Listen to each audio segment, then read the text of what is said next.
Hi VC, Marky-mark here. Oh, so sad news, very sad news for me. My dad passed away a week ago today. It's been a bit of a funny old week. Never actually lost a parent before, or anyone really close to me, so it's been a really difficult week. But last couple of days, things have sort of settled, and that drowning in grief stage has kind of moved on. And I think it's time just to talk about some of the records that he left me.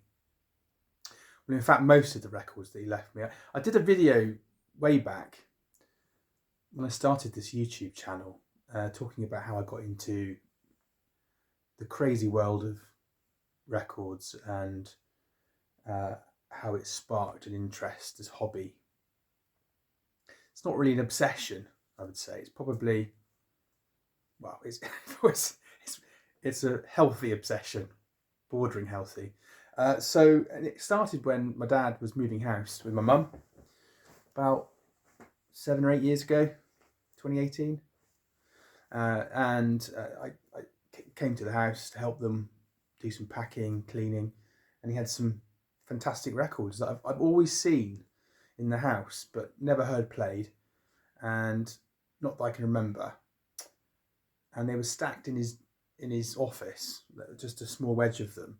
And I said, Dad, what are you doing with these? Oh, he said, I'm getting rid of those. Some man's coming in a minute to take them away for £10 each or something. And I said, well, I've always remembered you having these, Dad. I've never really listened to them. Why don't I take them home and have a listen? I'll buy a record player. So I bought myself a Riga Plain R1 way back, which takes me back. And I took these records home, and that was it, really. I got stuck into really enjoying the warmth and detail and just enjoying the experience of listening to music other than electronic MP3. It was the iPod Nanos at the time, and prior CDs to that. So it re-sparked this amazing journey. And I've always said this YouTube channel was a journey of learning and enjoying music, because there's nothing nicer than enjoying a lovely album and thinking about perhaps when you bought it, when you acquired it, how you acquired it. And so every single record in my collection, I've tried to understand. I've enjoyed it and I've wanted it to be there. I haven't just blind bought and then just left a load of stuff and not sure. I've really enjoyed the process, and for every record I can pretty much know how much I enjoy listening to it. Right, without further ado, let's go through some of these records that have really stood out for me. Now, my dad, as a young man back in the 60s, he lived in London before he met my mum. Well, he met my mum whilst living in London and then moved down to the southwest to be with my mum way back. So some of these records, he had friends at EMI, I think in Middlesex, He lived in Teddington. And so he was a big listener of the Beatles. He enjoyed the Beatles a lot. And this is a nice minty copy of Please Please Me on Parlophone, of course. Now, I'm a jazz guy. Predominantly, I listen to jazz all the time, and I never got Dad to really think about and understand and appreciate jazz. He didn't really listen to much music at all. Really, he liked to perform music in his silver band, played a baritone. But this is EMI. He had some friends at EMI, and he also he got hold. I don't know if it's a first pressing or what. I don't know, but he got hold of these, and it looks like on the whole he looked after them because they aren't that badly scratched up. So I've cleaned this one up, put it to a new inner, and then put the new inner in the original. it's not too bad. There's a few scuffs. I have no idea what kind of record player he had back then, but really clean and minty. So there's that one. Got a few here I want to show. They're not all Beatles stuff. This is a good one. Beatles 67 to 70. It's got, let's have a look. Lovely photographs inside here with a selection of great songs, this is a lovely clean copy. I've cleaned this one up nicely. I won't show you every one, but I will show you something which I really like to see from my dad's collection. Oh, look at that. Woohoo. I forgot this was blue. I haven't had this out for a while. This is clean as a whistle. Gorgeous. Look at that.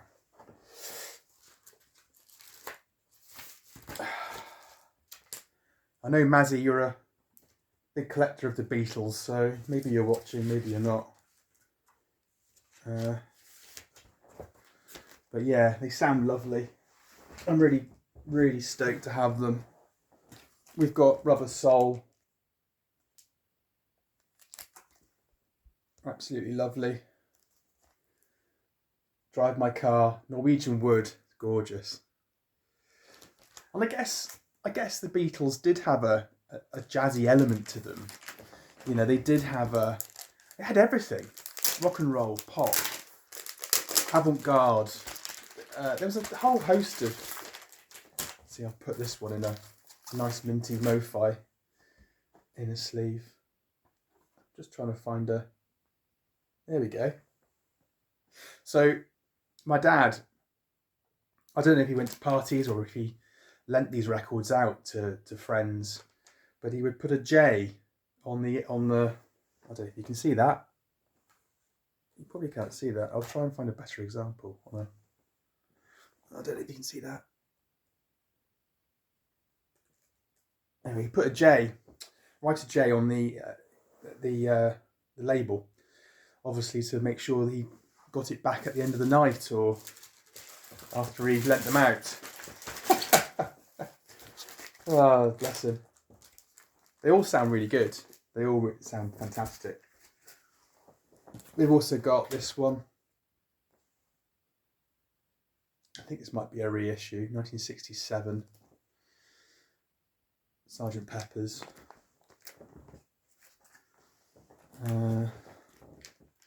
Beatles for Sale. This is a little bit dog-eared, but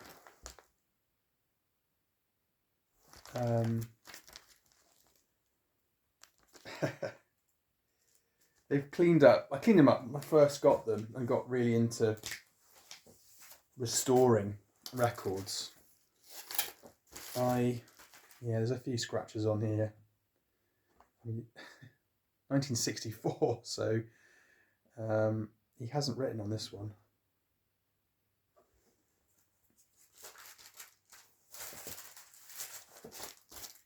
But it's a delightful thing to have. It's a delightful... The heritage behind some of these records is wonderful to have as a keepsake.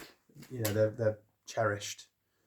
And I'm hoping that my boys will love the records when I pass them down to them. When I go, hopefully. Maybe they won't.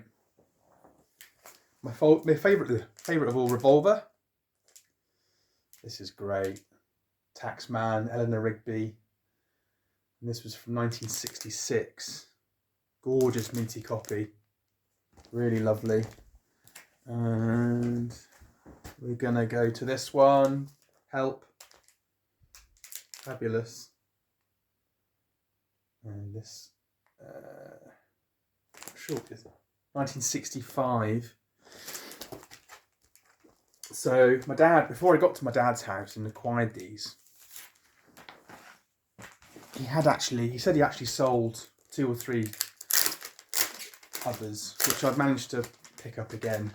I can't remember which ones they are now, but I've just exclusively picked from my collection the records from that he gave me.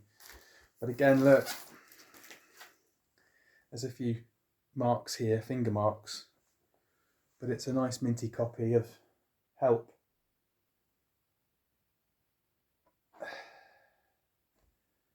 Yeah.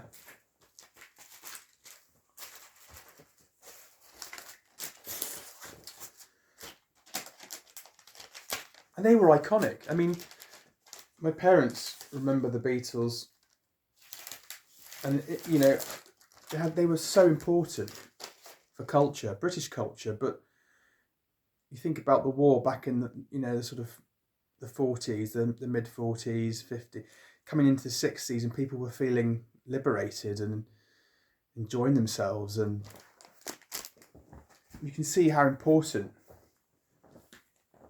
the Beatles were. And this is another beautiful one. This is quite young, with the Beatles, 1963. It says recorded, first published. So I think this must be a reissue. It won't be long. All my loving, don't bother me. So they've all cleaned up really well. They're, for their age, they're fantastic, but they are family heirlooms that I will pass down to my kids. Just something a bit different now. I'll show you that in a minute. So this was the Hollies. My dad was into the Hollies. Hollies greatest. I need to give this a spin, I think. I don't think I can recall anything on this. Yes, he's put J there. Just about to see it. There we go. J for John. So he obviously took this to a party or lent it out. So I'm gonna, and he put in the inner sleeve as well, the outer sleeve, sorry, put JP there. Excellent. So I'll give that a good scrub later and have a little play of that and think of my dad. Another one from the Hollies, Reflection, from 1965. That's the price on the back there, 23 stroke. I don't know what that means. One of you kind people responded to a previous video about what that meant in British thruppy bits or whatever. I've no idea. Let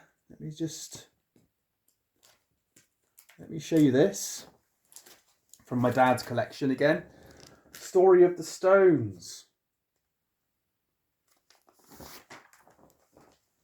Giving this a good clean, it sounds great. There we are, look.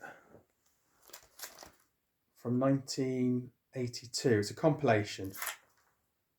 Quite easy to get hold of, to be honest with you, as I understand it. And my dad used to go on about this record, and he thought this was worth loads of money. He said, well, I've not seen this one. He says, I've not seen, and it's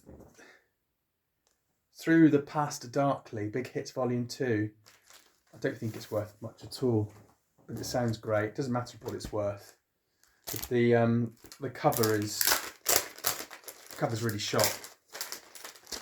There we are. Let's have a look. So this is the cover. He said it was quite rare. I don't think it is. Yeah. God, it's really dog-eared. So it's a stereo copy.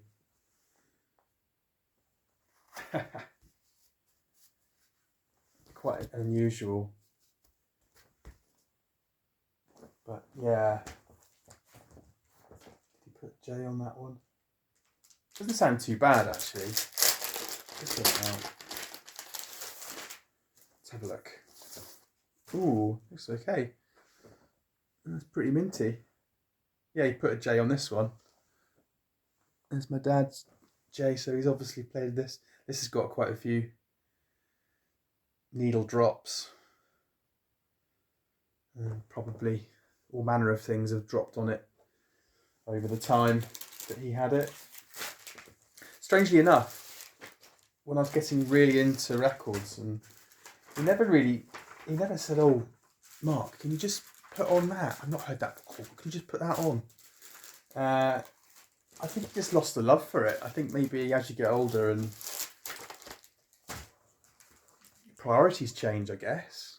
I mean, it's hard to think about losing the love for listening to records and listening, but I guess things are different. You get older and you just become deaf, I guess. He was half deaf, more infirm, and you're more worried about how you're feeling when you wake up each morning.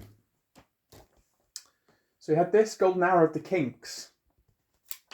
And I need to sort this out. For some reason I've not sorted this out and restored this.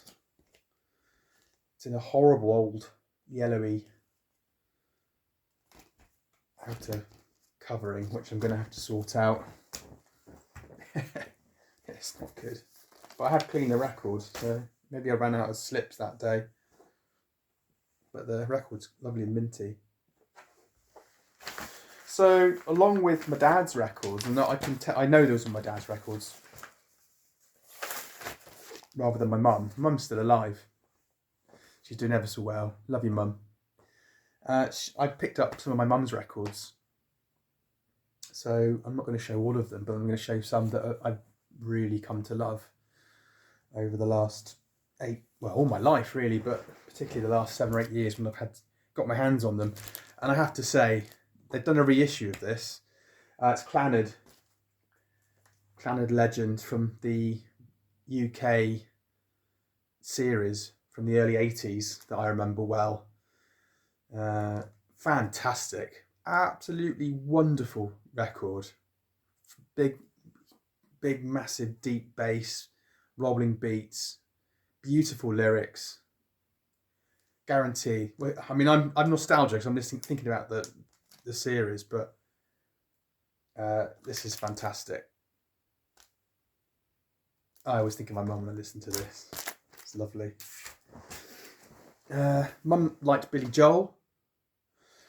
An Innocent Man. I need to give this a clean. Have I not done it? No, I need to give this a clean. I don't know what state it's in. Easy Money. An Innocent Man. Uptown Girl. I remember Uptown Girl.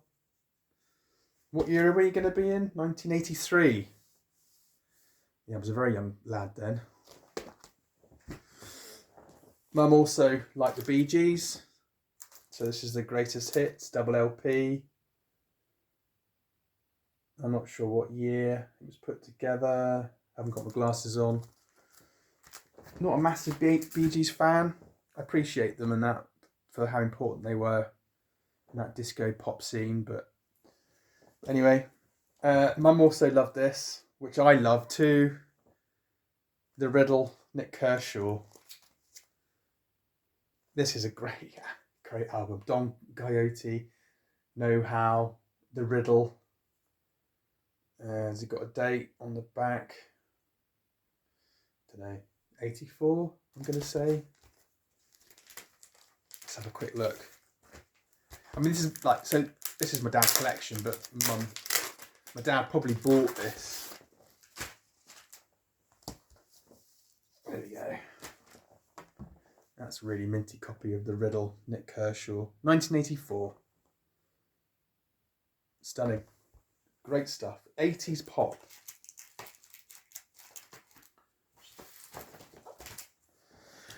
Carpenters. Gorgeous. A Song for You. I mean, Karen Carpenter had the most beautiful voice. And this is just gorgeous. From 19... not sure. Let's have a look. Yeah, you can't beat Karen Carpenter. 1979, I'm going to say. 1972. Wow. So I've got a Beatles 45 here, paperback writer. That was my dad's, definitely my dad's. Musical Youth, Past the Duchy on the left-hand side. 1982 was it? Or 83? Very early that. Great, I got the album when I first got into to records. And this is a very special record. Paul Simon's Greatest Hits. We've got Slip Sliding Away. I remember Mum playing that quite a lot. Stranded in a Limousine, Still Crazy After All These Years is a great track. But this is 1977, but this has a more special meaning to me because it's got an inscription from my dad on the back.